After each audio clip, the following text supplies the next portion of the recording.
बाबा गुरु गोरखनाथ की कथा। दोस्तों, आप सभी का आपके अपने पसंदीदा यूट्यूब चैनल आध्यात्मिक कहानियों में तहे दिल से स्वागत है। दोस्तों, आज के इस वीडियो में हम बात करने वाले हैं बाबा गुरु गोरखनाथ की कथा। चलिए शुरू करते हैं। श्रोताओं, भारत पौराणिक काल में जैसे साधु और संतों की स्थली रही है, वैसे ही भारत में नाथ योगियों की परंपरा भी बहुत ही प्राचीन काल से रही है।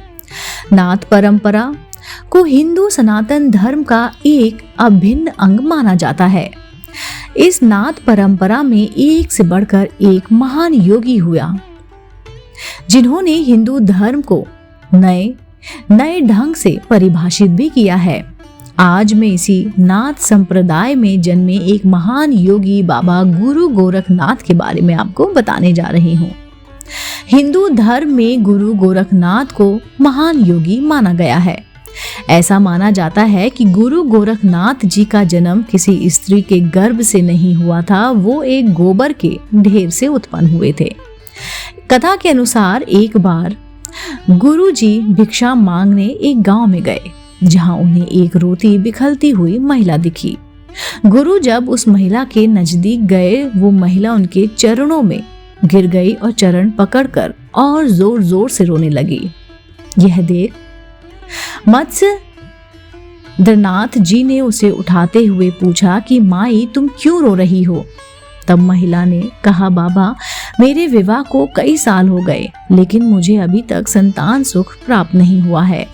इसलिए हे बाबा, आप मुझे मां बनने का आशीर्वाद दें, ताकि मैं जल्द से जल्द अपने संतान का मुख देख सकूं। महिला की बात सुनकर बाबा जी ने मंत्र पढ़ना शुरू किया। फिर झोली से निकालकर एक चमत्कारी भस्म महिला को दे दिया और बोले, इस भस्म के सेवन से तुम्हें पुत्र धन की प्राप्ति होगी। और वो वहां से चले गए। इधर वो महिला भस्म लेकर अपनी सहेलियों के पास पहुंची और उसे यह सब उसने बात बताई। महिला के सहेलियों ने उसे कहा कि भला कोई स्त्री भस्म से कैसे गर्भवती हो सकती है? उस पाखंडी बाबा ने तुम्हें ठगा है। महिला भी अपनी सहेलियों की बातों में आकर उस भस्म को एक गोबर की ढेर पर फेंक कर चली गई। समय बीतता गया। उस महिला को कोई भी संतान नहीं हुआ। भाग्य से 12 साल बाद एक दिन बाबा जी उसी गांव से गुजर रहे थे। उसी समय उन्हें वह महिला दिखाई दी, जिसे उन्होंने 12 साल पहले संतान प्राप्ति के लिए दिव्य भस्म दिया था।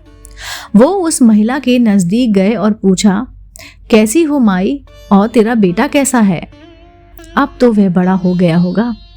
बाबा जी की बात सुनकर महिला रोने लगी और सारी की सारी बात उन्होंने बाबा जी को बता दी।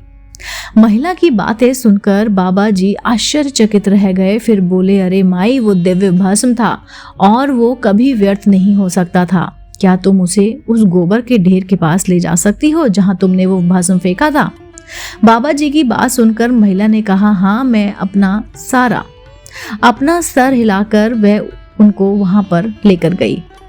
कुछ देर चलने के बाद दोनों एक गोबर के ढेर के पास पहुंचे। महिला ने बाबा को बताया कि वह यही गोबर का ढेर है जहां उसने उस दिव्य भस्म को फेंक दिया था। इसके बाद बाबा जी ने बालक को आवाज लगाना शुरू किया।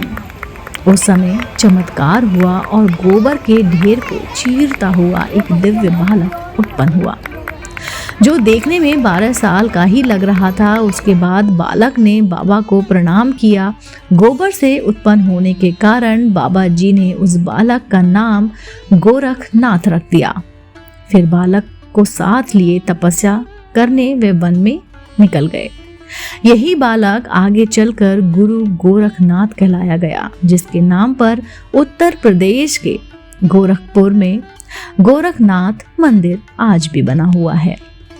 दोस्तों, उम्मीद करती हूँ आपको आज की कहानी बाबा गुरु गोरखनाथ की कथा जरूर पसंद आई होगी। अगर आप ऐसी ही धार्मिक पौराणिक कहानी कथाएं सुनना पसंद करते हैं तो आप मेरे चैनल आध्यात्मिक कहानियों को तुरंत से लाइक कीजिए, शेयर कीजिए और सब्सक्राइब कीजिए। मैं आपको मिलती हूँ जल्द ही इसी चैनल पर नई रोचक जानकारी और कहानी के साथ। आप देख रहे थे आपका अपना पसंदीदा यूट्यूब चैनल आध्यात्मिक कहानियाँ।